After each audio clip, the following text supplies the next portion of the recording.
السلام عليكم ورحمة الله تعالى وبركاته. الحمد لله كفى والصلاة والسلام على المصطفى وعلى آله الشرفاء وأصحابه الخلفاء أما بعد فقد قال الله تعالى في كلامه القديم وفي الفرقان المجيد إنه من سليمان وإنه بسم الله الرحمن الرحيم صدق ربنا العظيم. கண்ணியத்திற்கும் பெரும் மரியாதைக்கு உரிய அல்லாஹ்வின் நல்லடியார்களே, அல்லாஹ்வுடைய மிகப்பெரிய கருணையினால் இன்றைய தினம் மிஅராஜுடைய நாள்.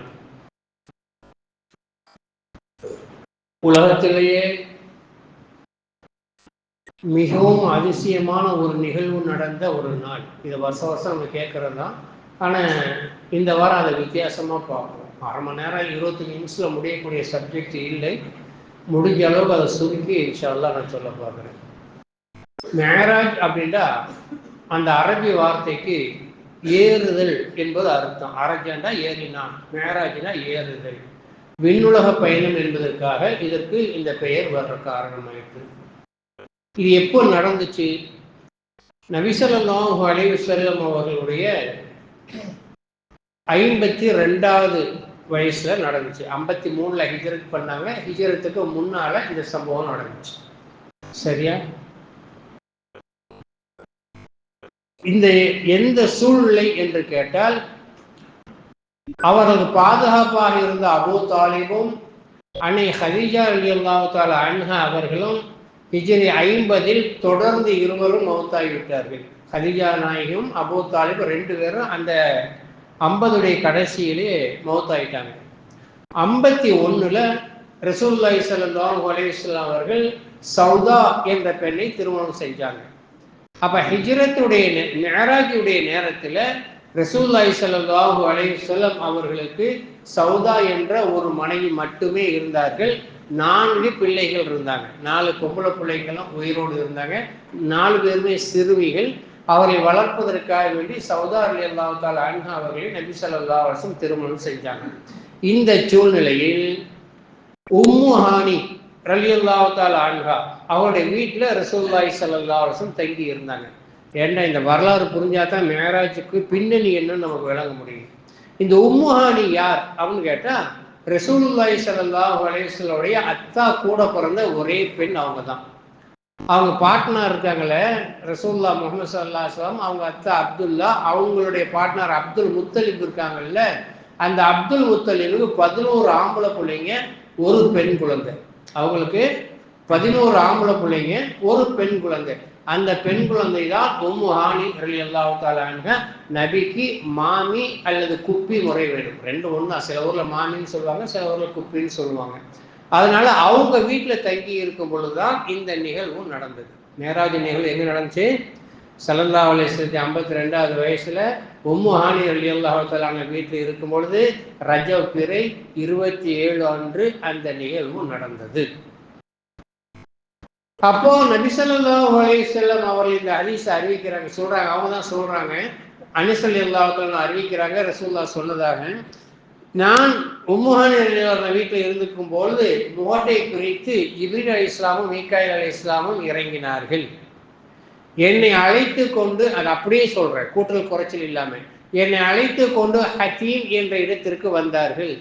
இருவரும் எனக்கு ஹதீம் என்ற இடத்தில் நெஞ்சை அறுத்து ஒரு தங்க தட்டிலே ஹிக்மத் என்ற ஞானத்தையும் இல்மையும் வைத்து, ஈமானையும் வைத்து எனக்கு உள்ளே வைத்து தைத்து ஆபரேஷன் செய்தார்கள் என்று ரசூலுல்லாஹி ஸல்லல்லாஹு அலைஹி வஸல்லம் செய்த செய்தியை அனஸ் ரலியல்லாஹு தஆலா அன்ஹு அவங்க அறிவிக்கிறாங்க. சரி, பெருமானார் ஸல்லல்லாஹு அலைஹி வஸல்லம் அவர்களுக்கு அந்த வயசுல ஏன் அந்த ஆபரேஷன் தேவை இல்லையா? ஹிக்மத்தும் ஈமானும் 40வது வயசுலயே அவங்க உபோத்து கிடைச்சிருச்சு.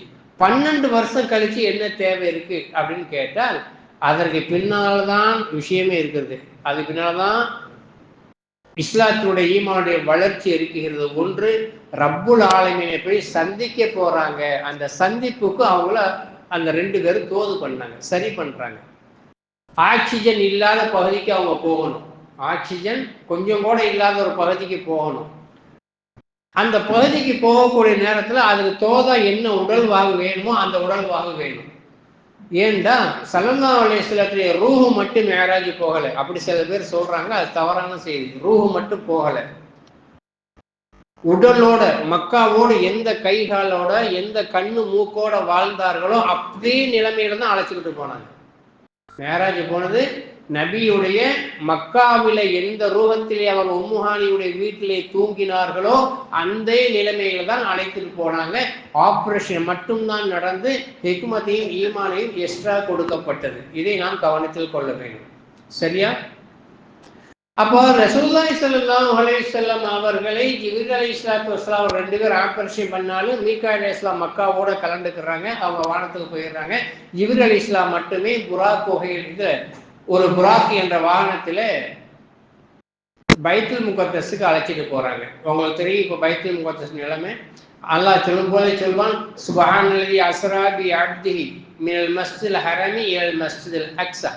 மஸ்ஜிதுல் ஹரமில் இருந்து மஸ்ஜிதுல் அக்ஸாவிற்கு அழைத்து சென்ற அல்லாஹ் தூயவன் அப்படின்னு சொல்லுவான். இதுல இந்த ஆயத்திலேயே இருக்குது, உடலோட தான் போனாங்க. சுப்ஹானல்லாஹ் எப்ப சொல்லுவோம்? பொதுவாக நம்ம சுப்ஹானல்லாஹ் எப்ப சொல்லுவோம்? ஒரு ஆச்சரியமான செய்தி நடந்தா சுப்ஹானல்லாஹ் அப்படிவோம். உயிர் மட்டும் போறது ஆச்சரியம் இல்லை இல்லையா? அப்ப உடலோட போறது ஆச்சரியம். சுப்ஹானல்லாஹ். அஸ்ராண்டா என்ன? கொஞ்சம் கொஞ்சமா கூட்டிட்டு போறது, கொஞ்சம் கொஞ்சமா நகற்றுறது பேர் தான் அஸ்ரா. இதுக்கு பேரே லைலத்துல் இஸ்ரான்னு தான் சொல்லுவாங்க. வரலாற்றில் எழுதும்போது லைலத்துல் இஸ்ரா, சன்னம் சன்னமா நகட்டுவது. ரூஹா இருந்தாக்கா சன்னம் சன்னம்ங்கிற பேச்சு வராது, புர்ன்னு பாஞ்சிரும் இல்லையா? அப்போ அஸ்ராங்கிற வார்த்தையும் சொல்லுது. மூணாவது அபுதிஹி, தன்னுடைய அடியாரை, எப்படி வார்த்தைகளை பாருங்க, தன்னுடைய அடியாரை அல்லாஹ் அழைத்து சென்ன. அப்துல்லா யாரு? அடிமையில யாரை சொல்லுவோம்? பைன ஜசதி வர்ரூஹி, உடம்பும் உயிரும் உள்ள ஒருத்தரை பார்த்தா இவன் அடிமைன்னு சொல்ல முடியும். ரூஹை மட்டும் அடிமைன்னு சொல்ல முடியாது இல்லையா? ஜசதை மட்டும் பணத்தை வச்சு இவன் அடிமைன்னு சொல்ல முடியாது. அப்போ உயிரும் உடலும் உள்ள ஒரு மனிதரை தான் அடிமைன்னு சொல்லுவோம். இப்ப அல்லாஹ் இங்க என்ன சொல்ல வர்றான்? சுபஹான, ஆச்சரியமான செய்தி. அல்லது எப்படிப்பட்டவன்? அஸ்ரா பி அப்திஹி, தன்னுடைய அடியாரை அழைத்து சென்றான். மினல் மஸ்ஜிதுல் ஹரமி, மஸ்ஜிதுல் ஹரமில் இருந்து மஸ்ஜிதுல் அக்ஸாவிற்கு அழைத்து சென்றானே அவன் தூயவன் என்று இந்த செய்தியை சொல்லி காட்டுகிறான். இது ஒரு ஆதாரம். ரெண்டாவது, சூரத்துல் நஜ்முல 14, 13வது ஆயத்து, 13, 14வது ஆயத்துல அல்லாஹ் சொல்றான், நஸ்லத்துல் உஹ்ரா இந்த சிதறத்தில் முன்தஹா இன்னஹு யரா நஸ்லத்துல் உஹ்ரா இந்த சிதறத்தில் முன்தஹா. அவர் மீண்டும் ஒரு முறை அந்த ஜிப்ரீலை சிதறத்துல் முன்தஹா என்ற இடத்தில் பார்த்தார். யரா, கண்ணாலே பார்த்தார். யரான்னு சொன்னால நான் பார்த்தேன் அப்படின்னு சொன்னா, இந்த பிறக்கும் போது இந்த கண் இருக்கு, நம்மளுடைய இப்ப கண்ணு இருக்கு இல்லையா, இந்த கண்ணை கொண்டு பார்க்கறது பேர் தான் யரா. அல்லாஹ் இங்க சொல்றான், 2வது முறையாக அவர் ஜிப்ரீலை பார்த்தார். எங்க வச்சு? இந்த சிதறத்தில் முன்தஹா, சிதறத்துல் முன்தஹா என்ற இலந்தை மறை அடிவாரத்தில் ஜிப்ரீலை பார்த்தார் அப்படின்னு அல்லாஹ் சொல்றான் சூரத்துல் நஜ்ம். அப்ப இது என்ன அர்த்தம் அப்படின்னு கேட்டா, 40வது வயசுல ஹிரா குகையில வச்சு அசல் உருவத்தை 600 ரெக்கைகளுடன் கூடிய ஜிப்ரீலுடைய உருவத்தை மக்காவுல ஹிரா குகையில வச்சு முதல் தடவையாக பார்த்தாங்க. அல்லாஹ்வுடைய ரசூல் ஜிப்ரீலுக்கு அசல் உருவம் என்ன? 600 ரெக்கைகள் கொண்ட உருவம்.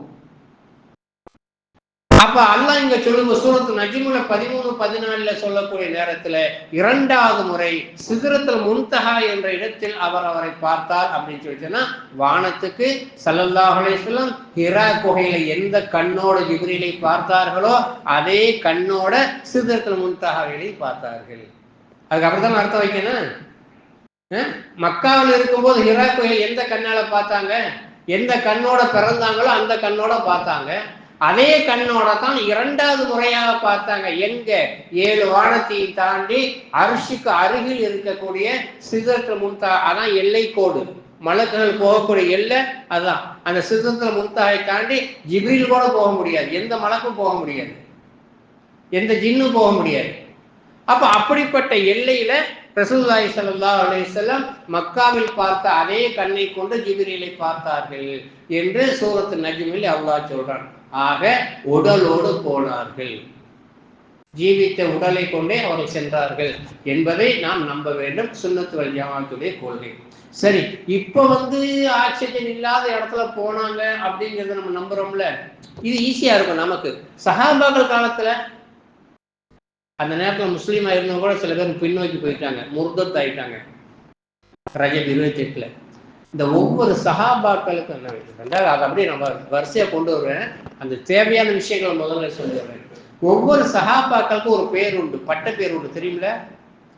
அபூபக்கருக்கு சித்திக்ங்கிற பேர் உண்டு, உமருக்கு ஃபாரூக்ங்கிற பேர் உண்டு, உஸ்மானுக்கு ஜாமியுல் குர்ஆன் கனி அப்படிங்கிற பேர் உண்டு, குர்ஆனை தொகுத்தவர் பணக்காரர் அப்படிங்கிற பேர் உண்டு, அலிக்கு கர்ரமுல்லாஹ் வஜ்ஹுன்னு பேர் உண்டு, அலிக்கு கர்ரமுல்லாஹ் வஜ்ஹுன்னு பேர். இதெல்லாம் வரலாற்று பின்னணி. இந்த வரலாற்று பின்னணி எப்படின்னா, ஸல்லல்லாஹு அலைஹி வஸல்லம் மேராஜுக்கு ஒரே நாள்ல நான் சொர்க்கத்தை பார்த்தேன், நரகத்தை பார்த்தேன், அர்ஷை பார்த்தேன், அல்லாஹ்வை பார்த்தேன், பைத்துல் முகத்தஸ் வரை போயிட்டு வந்தேன்னு சொல்லும் பொழுது இந்த செய்தியை சொல்லக்கூடிய நேரத்தில் அபூபக்கர் சித்திக் ஊர்ல இல்லை. அவங்க ஷாமுக்கு போயிருந்தாங்க, வியாபாரத்துக்கு ஷாமுக்கு போயிருந்தாங்க. எல்லோரும் பின்னோக்கி ஈமானை விட்டுட்டு இழந்துட்டு இருக்கிற நேரத்துல குஃபார்கள் முயற்சி பண்ணாங்க, மக்காவாசிகள் குறைஷிகள். இதுதான் சரியான சான்ஸ். முஹம்மதை அபூபக்கர் சந்திப்பதற்கு முன்னால் நம்ம அபூபக்கருக்கு இதை பத்தி எடுத்து சொல்லணும். அவர் மக்காவில் முகமது நபி பார்த்தாருன்னா மனசு மாறிடுவாரு. அவர் மக்காவுக்குள்ள வந்த உடனே அதை மக்காவுடைய எல்லையிலேயே அவரை தடுத்து, இப்படி உங்க நண்பர் சொல்கிறாரேப்பா அப்படிங்கிற செய்தியை சொல்லுவோமே அப்படின்னு சொல்லிட்டு குறைஷிகள் சரியான ஒரு நேரத்தை எதிர்பார்த்து திட்டம் போட்டாங்க.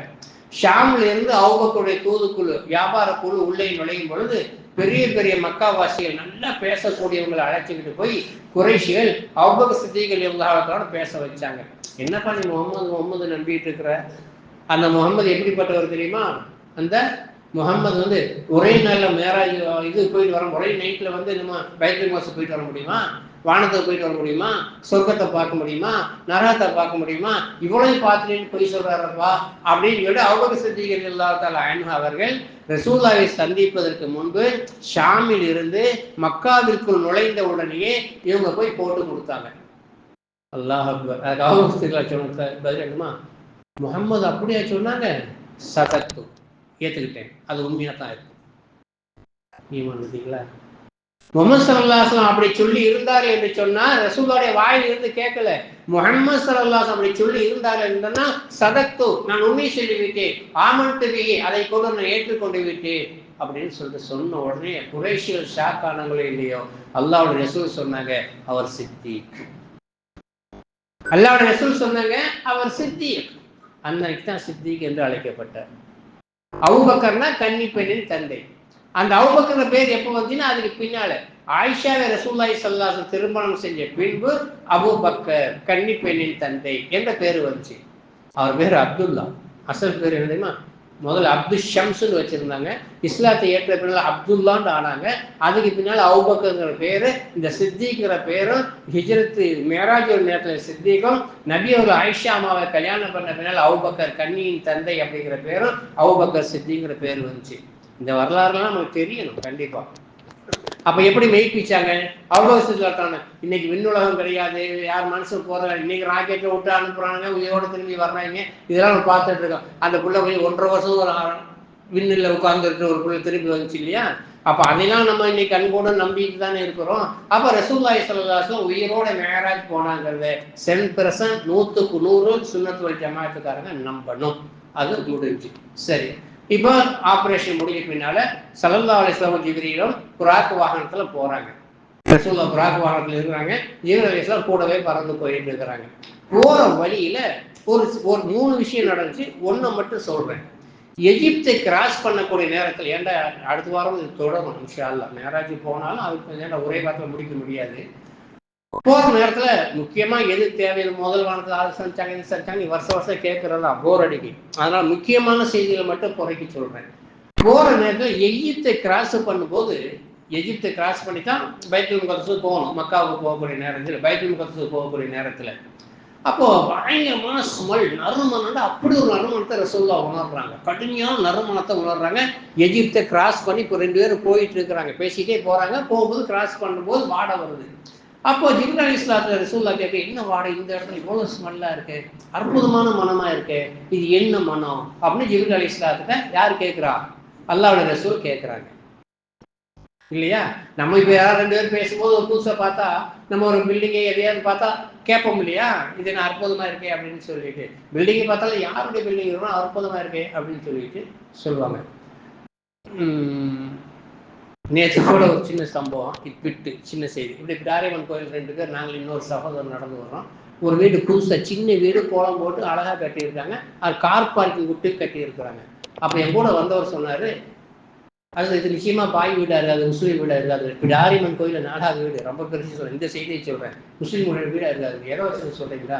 முஸ்லீம்கள் எல்லாம் இது ஒரு குடோனுக்கு எடுத்து வாடகைக்கு விட்டுருப்பாங்க, அவன் அழகா கார் பார்க்கிங் கட்டி வச்சிருக்கான் பாருங்க அப்படின்னு சொல்லிட்டு ஒரு சின்ன விளக்கத்தை சொல்றாரு. பாய்மாரா இருந்தா அதையும் வாடகைக்கு விட்டுருப்பாங்க, குடோன் வைக்கிருப்பாங்க, அவன் அழகா கார் பார்க்கிங் மாதிரி சின்ன வீட்டை அழகா கட்டியிருக்காங்க பாருங்க அப்படின்ட்டாங்க. இப்ப இந்த மாதிரி சிந்தனை சிதறமில்ல, அந்த மாதிரி ரசூலுல்லாஹி ஸல்லல்லாஹு அலைஹி வஸல்லம் வாடகை, அந்த வாடையை கண்டு ஸ்மெல்ல கண்டு கேட்குறாங்க. அவங்க சொல்றாங்க, இது வந்து மாஷிதா என்ற ஒரு பெண்ணுடைய கபரில் இருந்து வரக்கூடிய வாடை, அந்த கபரில் இருந்து அவன் மகளுடைய கபரில் இருந்து வரக்கூடிய வாடை, அவங்க கபரில் தான் அங்க இருக்கு அப்படின்னு ஜிப்ரீல் அலைஹிஸ்ஸலாம் அடையாளம் காட்டுறாங்க. இந்த பெண்ணுக்கு இன்னும் இந்த வாடை, பொதுவா கபரா இருந்தா என்ன வாடை வர, ஸ்மெல்லு கெட்ட வாடை அது இதுன்னு இருக்கலாம். அவ்வளவு அற்புதமான ரசூலுல்லாவே, அவங்களே ஒரு கஸ்தூரி, அவங்க மேனியே ஒரு கஸ்தூரி மேனி, எப்ப பார்த்தாலும் மனத்துக்கிட்டே இருக்கும். அவங்க ஒரு வாடையை உணர்ந்து இது அற்புதமா இருக்குது, இது யாருடைய வாடைன்னு கேட்கறாங்கன்னா, அப்ப அந்த வாடை எப்படி இருந்திருக்கும், அந்த பெண்ணுடைய நிலைமைக்கு என்ன? அப்ப அந்த பெண் யார்? ஆசை வரும்ல, ஆர்வம் வரும்ல. ஜிப்ரீல் அலைஹிஸ்ஸலாத்துல கேட்டாங்க ரசூலுல்லாஹி ஸல்லல்லாஹு அலைஹி வஸல்லம், அந்த பெண் யார்? அவங்க சொன்னாங்க, இந்த பெண்ணு ஃபிரௌனுடைய மாளிகையுடைய பணிப்பெண். இது முக்கியமான குறிப்பினால இதை சொல்றேன், இதுக்கு பின்னால் உள்ள நிகழ்ச்சி உங்களுக்கு ரொம்ப தெளிவா தெரியணும். இவங்க வந்து மாஷிதாங்கிறது ஃபிரௌனுடைய மகனுக்கு சீப்பு முடி வாரக்கூடிய வேலையை பார்த்துட்டு இருந்தாங்க. சீப்பு வாழக்கூடிய அந்த புள்ளியை அலங்கரிக்கக்கூடிய வேலை மாஷிதா அம்மாவை கொடுத்துருந்தாங்க. அவங்களுக்கு 3 பொம்பளை பிள்ளைங்க, அவங்களுக்கு 3 பொம்பளை பிள்ளைங்க, 3 பொம்பளை பிள்ளைகள் சின்ன பிள்ளைங்க. ஒரு நாள் சீப்பு வாரிட்டு இருக்கக்கூடிய நேரத்துல கை தவறி சீப்பு கீழே விழுந்துருச்சு. அவங்க அந்த சீப்பை எடுக்கும்போது பிஸ்மில்லாஹிர் ரஹ்மான்னு சொல்லி எடுத்துட்டாங்க. ஈமான மறைச்சு வாழ்ந்துட்டு இருந்தாங்க. தன் அறியாமல், அல்லாஹ்வுடைய நாட்டம், தன் அறியாமலே ஈமானம் வெளிப்பட்டுருச்சு. பிஸ்மில்லாஹிர் ரஹ்மான் ரஹீம் எடுத்துட்டாங்க. மகள், ஃபிரௌனுடைய மகள் நினைவு தெரிஞ்ச புள்ள, என்ன பிஸ்மில்லா சொல்லி எடுக்கிற, யார்? இது ஒன்னையும் என்னையும் படைத்த அல்லாஹ். அப்ப நீ எங்க அத்தா வணங்கலையா, எங்க அப்பனை நீ வணங்கலையா, வேற ஒரு அல்லாஹ் வணங்குறியா அப்படிங்கிற, உங்க அப்பனுக்கும் அல்லான்னு ஒரு ரப்பு இருக்கிறான் அப்படின்னு சொல்லிட்டு அவங்க விளக்கம் கொடுத்தாங்க பிள்ளைக்கு. இந்த புள்ள போய் அத்தாட்ட போட்டு கொடுத்துருச்சு.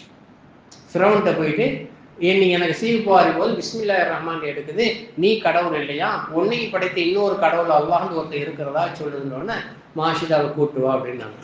ஃபிரௌனுடைய மாளிகையில வரவழைக்கப்பட்டாங்க அந்த அம்மா.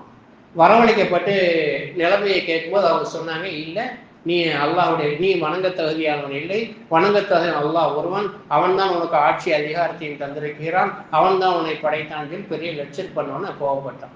கோவப்பட்டோன்னா, நீ பின்வாங்குறியா இல்லையா? பின்வாங்க முடியாது. உடனே சொன்னா, ஈயம் இருக்க ஈயம், இதை சூடாக்குங்க அப்படின்னா சூடாக்கிட்டு ஒரு பிள்ளையை தூக்கி போட்டான் தாய் முன்னாலே. அந்த அம்மா பொறுமையா இருந்துட்டாங்க. 2வது பிள்ளையும் தூக்கி போட்டான், பொறுமையா இருக்காங்க. 3வது பிள்ளை 1 மாச கை குழந்தை, 3வது பிள்ளை 1 மாச கை குழந்தை. அந்த குழந்தை இருக்கும்போது மனசு தத்தளிக்குது, பின்வாங்கிடுவோமா, 2 பிள்ளை போயிடுச்சே அப்படின்னு நினைக்கக்கூடிய நேரத்துல அந்த 1 மாச குழந்தை பேசுது, நீ ஹக்கில் இருக்கிறமா, உனக்கு சிறப்பான வாழ்க்கை இருக்குது, நீ பின்னாக்காத, என்னை பத்தி கவலைப்படாத அப்படின்னு சொன்னதாகவும், அதனால அவங்க உறுதி கொண்டு அவர்களும் அந்த குழந்தையும் ஒரே நேரத்தில் அதே ஈச்சட்டியில போட்டு கொல்லப்பட்டாங்க. இப்ப 4 பேரும் இறந்துட்டாங்க. இப்ப 4 பேர் இறந்தாக்கா மிகப்பெரிய ஷஹீதுடைய அந்தஸ்து தானே, அவருடைய கபர் தான் இது. இதை சொல்ற நோக்கம் இல்லை. இது எல்லாத்தையுமே ஃபிரௌனுடைய மனைவி ஆசியா அம்மையார் பார்த்துக்கிட்டு நிற்கிறாங்க. பார்த்துக்கிட்டு இருந்தா, மாஷா அல்லாஹ், அல்லாஹ் மிகப்பெரியவன். அந்த அம்மா சிரிச்சுக்கிட்டே விண்ணுக்கு போறவங்களுடைய அந்த ரூஹு போறத ஆசியா அம்மா கண்களுக்கு அல்லாஹ் காட்டினான். அப்போதான் ஆசியா அம்மா ஈமான் கொள்றாங்க. இந்த நிகழ்ச்சிக்கு பின்புதான் ஆசியா அம்மா ஈமான் கொள்றாங்க. ஏன் ஆசியா அம்மையை பத்தி சொல்றாங்க? அல்லாஹ் குர்ஆன்ல 4 பெண்களை பத்தி சொல்றான். 2 பெண்கள் கெட்டவர்களுக்கும் 2 பெண்கள் நல்லவர்களுக்கும் சொல்றான். லூத் அலைஹிஸ்ஸலாம் மனைவி கெட்டவர்களுக்கும், நூஹ் அலைஹிஸ்ஸலாம் மனைவி கெட்டவர்களுக்கும் சொல்றான். சூரா தஹ்ரீமுடைய கடைசியில வரும், அந்த ஐனை பார்த்தீங்கன்னா தெரியும். கெட்டவர்களுக்கு லூத் அலைஹிஸ்ஸலாம் மனைவியையும் நூஹ் அலைஹிஸ்ஸலாம் மனைவியும் சொல்றான். நல்லவர்களுக்கு மரியம் அலைஹிஸ்ஸலாத்தையும் ஆசியா அம்மையாரையும் சொல்றான். இந்த ஆசியா அம்மா எப்ப ஈமன் கொள்றாங்க? காரணகர்த்தா யாரு? இது மாஷிதா. இந்த மாஷிதா அம்மாவோட ஈமானை பார்த்துதான் அந்த அம்மா ஈமான் கொள்றாங்க. அந்த ஈமான் விளம்பரப்பாகும் போது தன்னுடைய மனைவியே முஸ்லீமா இருக்கிறாங்களேன்னு தெரியும் பொழுது கொள்ளை சொன்னான். அவங்க பெரிய அற்புதம் பண்ணாங்க. அவங்க சொன்னாங்க, கல் எடுத்து மேலே போட்டு கொள்ளை சொல்லும்போது அந்த அம்மா துவா செஞ்சாங்க, யாரெல்லாம் எனக்கு அந்த கல் மேலே விழுகும் போது என் உடம்புல இருக்கக்கூடாது. அதே மாதிரி தான் நடந்துச்சு. ஜனாசா மேலதான், புணத்து மேலதான் தூக்கி கல்லா போட்டாங்க. அதனால எதுக்கு சொல்ல வரேன்னு சொல்லிட்டோன்னா, ஈமான் அப்படிங்கிறது நம்முடைய ஈமான்லாம் ஈமான் இல்லை. ட்ரெயின்ல முஸ்லீம்களா செக் பண்றாங்கிறதுக்காக பேரை மாத்தி இந்துக்களா பேரை மாத்தி எத்தனை பேர் புக் பண்ணிட்டு போனாங்கன்னு நமக்கு தெரியும். ஒரு நேரத்துல தேடி வர்றாங்க, முஸ்லீம்களுக்கு கஷ்டம் அப்படின்னு சொல்லிட்டு பேரே மாத்தி சொல்லுவோம். நம்ம உறவு இல்லை அப்படின்னு சொன்ன ஆட்கள்லாம் நம்ம ஆட்கள் இருக்காங்க. ஈமான் அப்படிங்கிறது இதுதான் மாஷிதா அம்மையோட ஈமான். அதனால என்ன ஆகுது? சந்தன மேனி கொண்டு அல்லாஹ்வுடைய ரசூலுக்கே அந்த வாடை மணக்குகிறது என்று சொன்னால் அந்த கபரை கிராஸ் பண்ணி போனாங்க. சாதாரண பெண்ணு, நபி இல்ல, ரசூல் இல்ல, விலாயத் இல்ல, உச்சகட்டமான ஈமான் ஸ்ட்ராங்கா இருந்த ஒரு பெண்ணுடைய கபருடைய நிலைமை இது என்று சொன்னால் இப்ப நம்ம சிந்திச்சு பார்க்கலாம். நாளைக்கு நம்மளும் கபர்ல போதான்னு போறோம். நம்முடைய கபரு நிலைமை எப்படி இருக்கிறதுங்கிறத இப்ப நீங்க முடிவு பண்ணுங்க. நம்முடைய கபர் எப்படி இருக்கணும், என்ன மனமா இருக்கணும்? தேனும் பாம்பும் அதுவும் இதுவும் விஷ ஜந்துக்கள் நிறைஞ்சு இருக்கணுமா, அல்லது கஸ்தூரி மனமாகவும் சந்தனமாகவும் நம்முடைய கபர் இருக்கணுமாங்கிறத நீங்க தான் முடிவு பண்ணணும். அல்லாஹ்வுடைய ரசூல் முடிவு பண்ண மாட்டாங்க. நீங்க தான் முடிவு பண்ணணும். நீங்க தான் அமலுக்குள்ள கொண்டு வரணும். சரி, அல்லாஹ் அதுக்கான தவறு தருவான். அடுத்ததாக பெருமானார் ஸல்லல்லாஹு அலைஹி வஸல்லம் பைத்துல் முகத்தஸ் போயிட்டாங்க. போன பின்னால 1,20,000 அது வரைக்கும் யார் யாரெல்லாம் நபி பட்டம் பெற்றார்களோ, ரசூல் பட்டம் பெற்றார்களோ அத்தனை பேரும் அங்கே ஹாஜிரா இருந்து ரசூலுல்லாவை வரவேற்றார்கள். இது 2வது நிகழ்ச்சி. ஸல்லல்லாஹு அலைஹி வஸல்லம் 2 ரக்காத் அவர்களுக்காக தொழு வைத்தார்கள். அவங்க தொழு எப்படி பண்ணுவாங்க? அவங்க தான் இறந்துட்டாங்களா சார்? நல்லா தெரிஞ்சுக்கிடுங்க. இறந்தவங்கள பல படித்தரங்கள் இருக்கு. எல்லாத்தையும் கபரு தின்றாது. நபிமார்களுடைய உடல் கபருக்கு ஹராம், மண் அரிக்காது. மசூமின்கள் பாதுகாக்கப்பட்டவர்கள். அதனால அவங்க உயிரோட வருவாங்க. பெருமானார் ஸல்லல்லாஹு அலைஹி வஸல்லம் பின்னால் நின்று அவங்க தொழுகிறதுக்கு அல்லாஹ் தௌஃபீக் கொடுத்திருக்கிறான். அதை அப்படியே நாம் ஈமான் கொள்ளணும். சரி, இப்ப பைத்துல் முகத்தஸ் தொழுத உடனே அங்க இருந்தா ரசூலுல்லாஹி ஸல்லல்லாஹு அலைஹி வஸல்லம் விண்ணுலக பயணம் புறப்படுகிறார்கள். மக்காவில் இருந்து போகல, பைத்துல் முகத்தஸ்ல இருந்து தான் போறாங்க. ஸ்ட்ரைட்டா போகிற நேரத்துல முதல் வாரத்துல ஆதம் அலைஹிஸ்ஸலாம், 2வது வாரத்துல ஈசா அலைஹிஸ்ஸலாம் அப்படின்னு சொல்லி ஒவ்வொரு நயமாரா சந்திச்சு போயிட்டு இருக்காங்க. சிதறத்துல முன்தஹங்கிற எல்லை வரக்கூடிய நேரத்துல ஜிப்ரீல் அலைஹிஸ்ஸலாத்து வஸ்ஸலாம் அவர்கள் அல்லாஹ்வுடைய ரசூல்கிட்ட பேசுறாங்க. என்ன பேசுறாங்க? யா ஹபீபல்லாஹ், அல்லாஹ்வுடைய ஹபீப் அவர்களே, இதற்கு மேல் என்னால் வர முடியாது. இங்கதான் பாயிண்ட். இதுக்கு மேல் என்னால் வர முடியாது. காரணம், நான் ஒளியினால் படைக்கப்பட்டவன் தான். ஆனால் அல்லாஹ்வுடைய ஒளியிலே இந்த ஒளி இல்லாமல் போய்விடும். என்னால் இதுக்கு மேல் வர முடியாது அப்படின்னு சொல்றேன். ஸல்லல்லாஹு கவலையோடு கேட்கறாங்க, என்ன பண்றது அப்படின்னு கேட்கும்பொழுது, உங்களுடைய ஒளி வேற, ஜிப்ரீலுடைய ஒளி வேற, நபியுடைய ஒளி வேற. இந்த ஒளி அந்த ஒளிக்கு ஈக்குவல் ஆகிடும். அதான் நீங்க போகலாம். அப்போ அல்லாஹ் பேசுறான், முகமதே ஒரு போர்வை வரும், ஒரு போர்வையில் ஏறி உட்கார்ந்து வாங்க. முதல் அது வரைக்கும் புராக் வாகனம் முதல் வானத்து வரைக்கும். அப்புறம் ஜிப்ரீலுடைய துணைகள் நடந்தாங்க. 3வது போர்வையில போறாங்க. அல்லாஹ்வுடைய அர்ஷுக்கு நேர போயிட்டு அல்லாஹ் அக்பர், அல்லாஹ்வுடைய முன்னால் நேரடியா சொல்றாங்க. பார்த்தாங்களா, பார்க்கலையா, பேசுனாங்களா, பேசலையா அப்படிங்கிறத இன்ஷா அல்லாஹ் அடுத்த வாரம் அப்படியே கண்டினியூ பண்ணுவோம். அதுக்கு பின்னால் இன்னும் தொடரும். சஸ்பென்ஸ் வச்சா தான் அடுத்த வாரம் சீக்கிரம் வருவீங்க. அதனால பார்த்தாங்க அப்படிங்கிறதான் உண்மையான பேச்சு. அத்தஹியாத்து உரையாடல் அங்கே ஏற்பட்டதுதான்.